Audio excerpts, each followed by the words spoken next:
Imagine the Australian Army once officially declared war on birds and lost. Sounds like the plot of a wacky comedy, doesn't it? But it's a real historical event. Today, we're diving deep into the strangest corners of the past. I'll share some historical facts that are so utterly unbelievable, your brain will be screaming, "That's got to be fake." But no, it's all completely true. Get ready, because by the end of this video, you'll realise history is far crazier than anything you read in textbooks, and learning about it has never been this ridiculously entertaining. History isn't just a collection of dry dates and dusty names. Sometimes it throws up plot twists so wild they'd make any Hollywood screenwriter green with envy. We've grown accustomed to a certain worldview, one of logical, sequential events.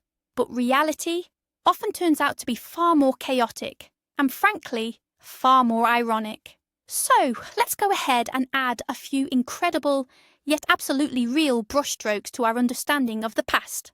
So let's start with something truly shocking from the world of medicine. Picture this, the late 19th century. The world was on the cusp of incredible discoveries. Electricity was making its way into homes, and automobiles were beginning to replace horses.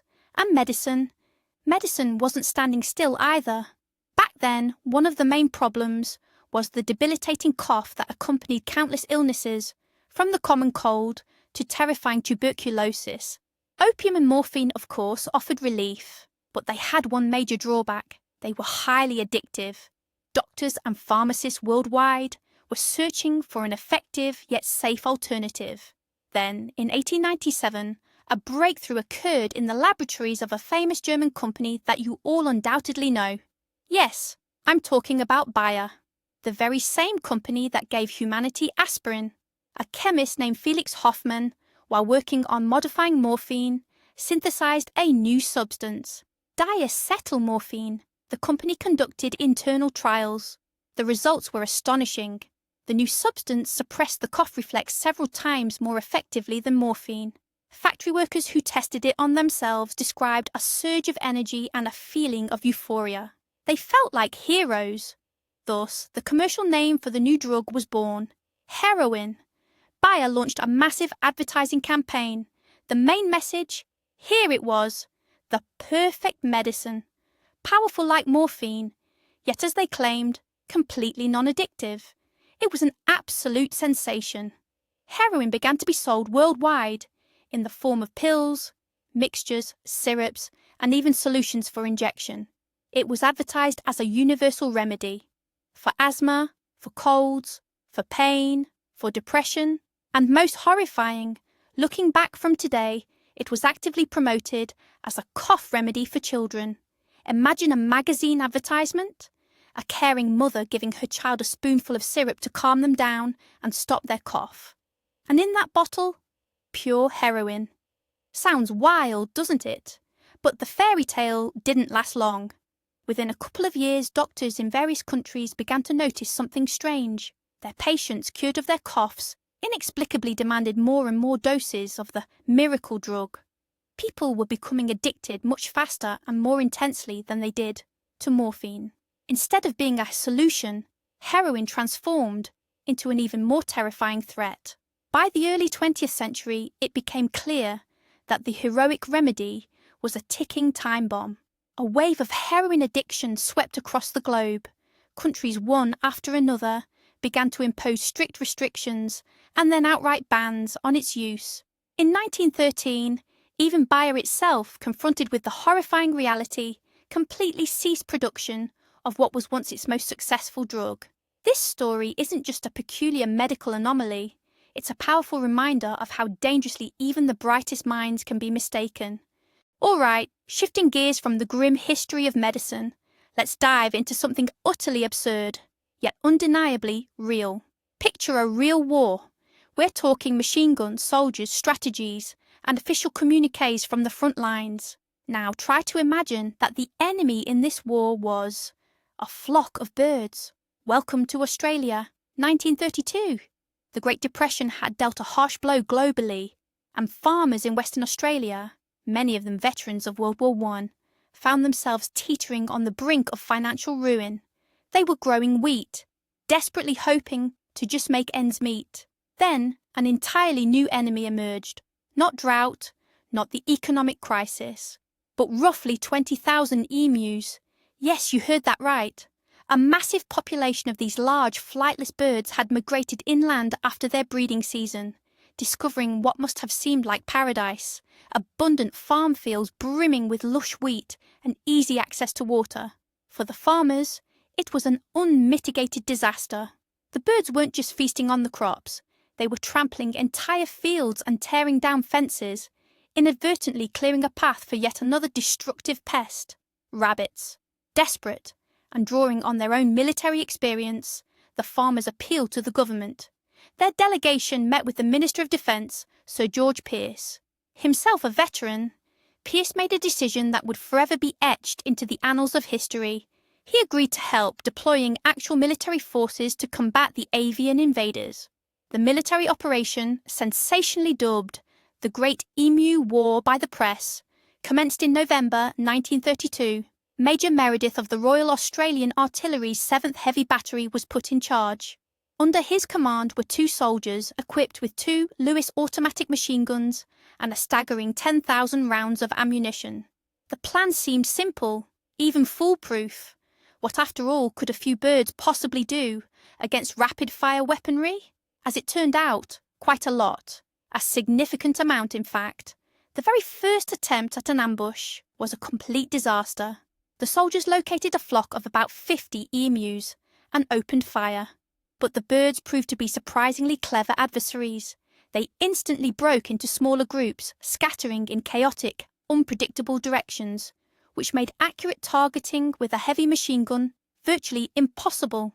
That day, only about a dozen birds were downed, at the cost of hundreds of rounds of ammunition. A few days later, the military tried again, encountering a much larger flock of over 1,000 emus. They opened fire, but the machine gun jammed after just a dozen shots. By the time it was cleared, the birds had already dispersed. Major Meredith was simultaneously furious and impressed.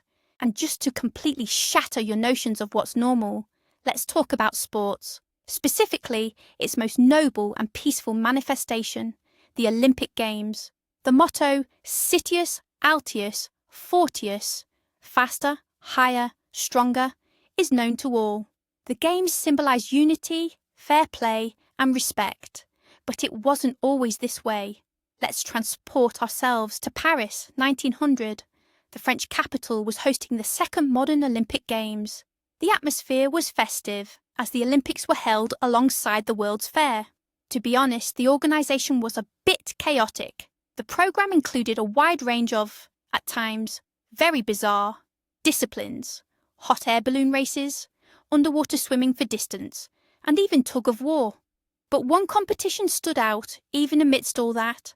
Its name was simple yet chilling: live pigeon shooting. Yes, you heard that right. This wasn't a metaphor, nor a mistranslation. Actual, living birds were used as targets in an Olympic competition. The rules were disturbingly simple. Several trap boxes were placed in front of the shooter. At their command, one of the boxes would open, and a bird would fly out. The athlete's task was to hit the pigeon. If they shot down a bird, they scored a point. If they missed twice in a row, they were eliminated. The winner was the one who shot down the most birds. Picture this scene. Elegantly dressed gentlemen in expensive suits and top hats standing at the shooting range. A fashionable crowd gathered around. At the judge's command, a terrified bird soared into the sky. A shot boomed, and feathers and blood rained down onto the green grass of the Parisian park. Attendants scurried across the field, collecting the dead and finishing off the wounded birds. Meanwhile, the spectators applauded the accurate shot. Shooters from several countries participated in that competition.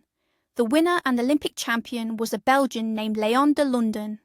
To claim his gold medal, he shot 21 pigeons. In total, over 300 birds were killed during the competition. This bloody spectacle caused an enormous scandal. Even by early 20th century standards, this was too much. Animal rights activists were furious, and many spectators and journalists denounced the competition as barbaric and utterly contrary to the Olympic spirit. The outcry was so loud that the International Olympic Committee made the only correct decision. Live pigeon shooting was held only once in history, at those very games in Paris, and it was never again included in the Olympic programme. It was the first and, thankfully, the last time that blood was officially shed at the Olympics, not metaphorically, but in the most literal sense. Today, this fact seems shocking, but it highlights just how much our understanding of sport, ethics and humanity has changed in little over a century.